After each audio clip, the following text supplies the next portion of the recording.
The Auburn football season went a little worse than everyone was expecting, and the real question is, where does this team go from here? A lot of people thought that Auburn would go somewhere in the range of 7-5 to 5-7. I had them going 6-6, but they lose to Vanderbilt, Arkansas, and Cal, and so it looks like this team is going to finish 4-8, which is really disappointing. Head coach Hugh Freeze is in his second season. It will be his second losing season, and going into year 3, it seems that the hot seat is going to be cranked up.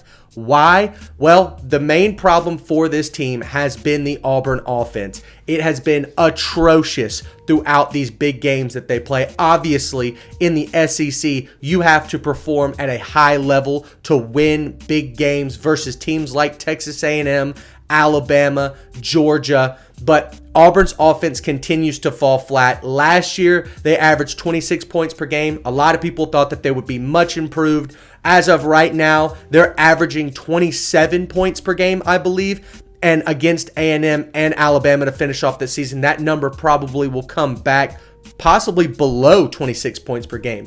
So an underperforming season for Auburn football on offense, despite the immense talent that was acquired at wide receiver, like freshman phenom 5-star recruit Cam Coleman, who has played great so far this year. The main problem and the scapegoat of this team has been the quarterback, and to me, rightfully so. Peyton Thorne last year had about 2,000 yards, 16 touchdowns, and 10 interceptions. As of right now, he's got about 2,000 yards, 18 touchdowns, and just 7 interceptions. So a slight improvement there for the Auburn offense. But the thing that I have just been so curious about is why in the world have they not been utilizing Jarquez Hunter? In a couple of their wins, we see Auburn football give the ball to Jarquez Hunter over and over and over again, and he goes for 150 plus total scrimmage yards and a couple of touchdowns, and they win the football game. But then when you look at Arkansas's loss, Georgia's loss, even Vanderbilt's loss, I mean, they just turn away from Jarquez Hunter. A lot of question marks there. I am not going to pretend like I am some offensive guru and expert that can dial up play call after play call and beat some of these teams. However, that is the question amongst the Auburn fan base. So moving on to the outlook onto next season, it seems like the heat is getting turned up and that next year has to be the year. Hugh Freeze had the 10th best recruiting class last season, and with this 2025 class, he has the 5th ranked class. I think that it's got to be a culmination of all of this talent that is being acquired, but the big thing is the X factor for this Auburn team is what will they do at quarterback.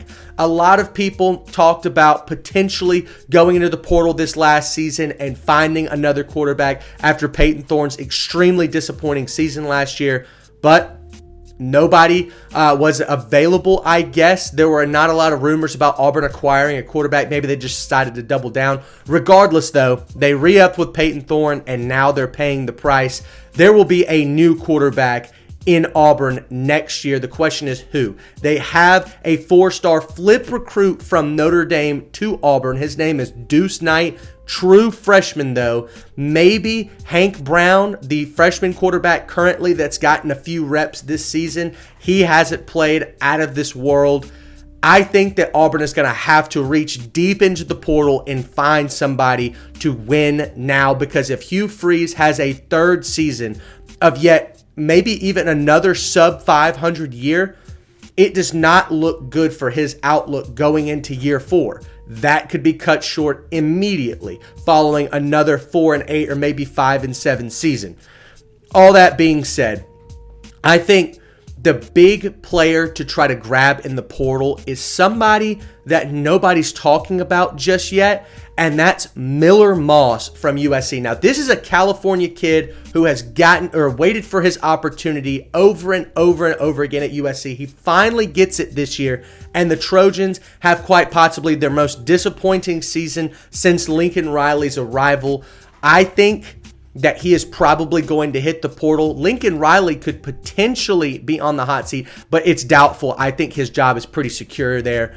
I don't think that they would re-up with Miller Moss. However, he has played pretty well, but a player of that caliber is the target for for Auburn football because, once again, the pressure is on next year not to win the SEC, not to win a national championship, not to contend for a college football playoff, but to have a winning year and be competitive with some of the top tier teams. You want to be somewhere on the par of LSU, a Florida, because that's what Auburn football has been able to do sporadically throughout the last 15 years. And within that variance, there is a national championship somewhere along those lines. I mean, we've seen Auburn, despite the talent disparities, been able to compete and beat Alabama, LSU, Georgia, Florida. Not consistently, but consistently throughout 1 or 2 seasons within a 2 or 3 year span. And that is where we're looking now for Auburn football. No one is expecting this team to be a perennial year in, year out playoff contender. They're expecting a team that can be extremely competitive once every 3, maybe once every couple of years. I think Hugh Freeze has the recruiting thing under wraps. The problem is translating that onto the field. Can they do it in year 3? Because if not, and honestly, that's a question this year. The question I'm asking, of course, is whether or not players hit the portal or decommit. We've seen that very recently with SEC teams. I mean, look at Florida. In April, I believe they had 7 4 or 5-star recruits in their 2024 class. Come signing day, most of those guys had decommitted. Look at Texas A&M under Jimbo Fisher, consistently top 5 recruiting class after top 5 recruiting class. But after underperforming season, those players decommit, those players hit the transfer portal. Auburn football cannot get into that kind of race because the difference between Texas A&M and Alabama and Georgia and Auburn is those big teams can have 1 season, maybe 2 seasons of mass player exodus because they have big enough brands to continuously recruit and perform on the field regardless of that talent leaving the field. Take Texas A&M, for example. Yes, I understand they had, I think, a 7-5 season with Jimbo Fisher, but look where they are now, fighting for an SEC title despite firing their coach less than a year ago. That's what big brands can do. Auburn, of course, is a staple brand of the SEC, but not a national blue blood type college football program. You can't get into the same rat race as a Georgia or an Alabama because you don't have the facilities, the wherewithal, the name to continue to try to compete with those teams. Now, of course, I can translate this into another argument for a super conference and revenue sharing for more fairness, but that's not what I'm talking about because that is not the reality of college football today. The reality of Auburn football right now is they have to win at least 7 games next season and be competitive in their 5 losses to think about being an SEC title contender in year 4. I don't think that Auburn can jump from 4-8 to 9-3 or 10-2. That is not actual logic, in my opinion. Now, of course, we've seen something like that with Colorado. They jumped from 1 win to 4 wins, now to 8, potentially 10 wins. But that is in a conference where you don't have any dominance.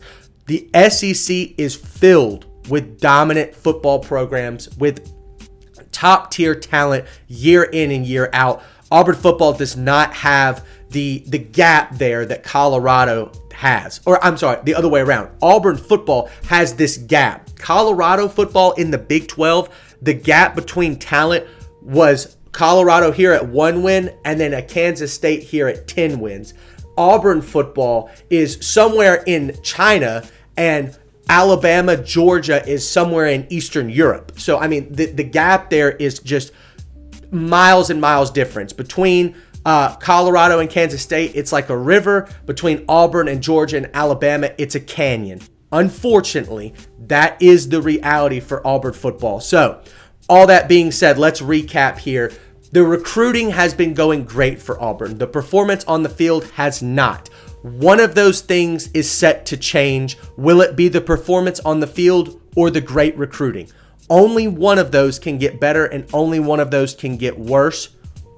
Well, technically, I guess both can get better. If Auburn performs better on the field, they can recruit better. But I don't think that is going to be the case. I think Auburn football, personally, is set up for another year of disappointment, especially if they cannot find their starting quarterback to win now in the offseason. This is turning into a disaster here for Hugh Freeze. 4-8 on this season was pretty unacceptable considering the losses to Arkansas, Cal, and Vanderbilt. That's a 7-5 season if I've ever seen one, especially considering the offensive weapons and the defense performing way better than people expected. I digress, though.